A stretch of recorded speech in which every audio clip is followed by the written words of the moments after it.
అదే RTV app వార్తల్ని క్షణాల్లో చదివే అవకాశం ఉంటుంది. ఒక న్యూస్ పేపర్, ఒక టెలివిజన్ ఛానల్ మీ చేతుల్లో ఎప్పుడూ ఉంటాయి. ఈ వన మహోత్సవంలో ఎక్కువ మొక్కలు నాటి అంటే మన ఆంధ్రప్రదేశ్లో హరితాంధ్ర మంచి గ్రీనరీగా చేయాలనే ఉద్దేశంతో విరివిగా 1 కోటి మొక్కల పైన నాటాలనే ఉద్దేశంతోనే ఈరోజు వన మహోత్సవ కార్యక్రమం ప్రతి ఒక్క రేంజ్ పరిధిలోనూ, సెక్షన్ పరిధిలోనూ, బీడు పరిధిలోనూ ఈరోజు అన్ని కార్యక్రమాలు జరుగుతూ ఉంది.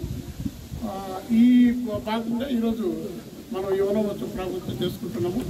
ఈ వన మహోత్సవంలో ఎక్కువ మొక్కలు నాటి అంటే మన ఆంధ్రప్రదేశ్లో హరితాంధ్ర మంచి గ్రీనరీగా చేయాలనే ఉద్దేశంతో విరివిగా 1 కోటి మొక్కల పైన నాటాలనే ఉద్దేశంతోనే ఈరోజు వన మహోత్సవ కార్యక్రమం ప్రతి ఒక్క రేంజ్ పరిధిలోనూ, సెక్షన్ పరిధిలోనూ, బీడు పరిధిలోనూ ఈరోజు అన్ని కార్యక్రమాలు జరుగుతూ ఉంది. ఈ భాగంగా ఈరోజు మనం ఈ వన మహోత్సవం ప్రారంభం చేసుకుంటున్నాము. మరిన్ని వీడియోస్ కోసం ఛానల్ ని సబ్స్క్రైబ్ చేయండి. లేటెస్ట్ అప్డేట్స్ కోసం వాట్సాప్ ఛానల్ ని ఫాలో చేయండి. అండ్ లింక్ డిస్క్రిప్షన్ లో ఉంది.